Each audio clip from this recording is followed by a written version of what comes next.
Good morning, everybody. Some patchy fog will give way to sunshine this morning, then a few clouds mix in this afternoon. But we have a breezy, mild day on tap today. Temperatures will come up into the upper 60s to near 70 degrees. Brightest part of the day from about mid-morning into the early afternoon.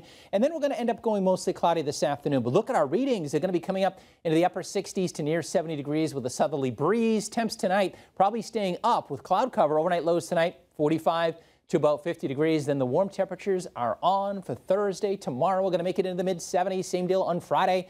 And Saturday into the middle, maybe even some upper 70s, nothing more than maybe a sprinkle or a spot shower. We'll likely have maybe a shower or two on Sunday. It's cooler, and then showers on Monday before we turn much cooler as we head into Halloween and next week. All right, let's check on today's top stories. Good morning, Amanda.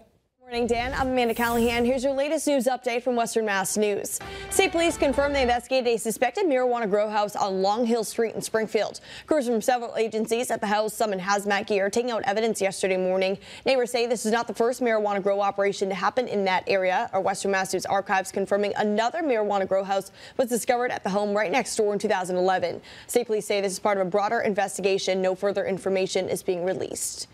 Two people in custody after a major drug trafficking operation bust in Chicopee. According to police, the two suspects were driving out of state to obtain a large amount of narcotics to bring back to Hamilton County to distribute. Both suspects were arrested on October 21st in West Springfield. Several guns and over $1 million worth of drugs were found at their home. Both suspects were arraigned Monday and scheduled to reappear in court November 21st.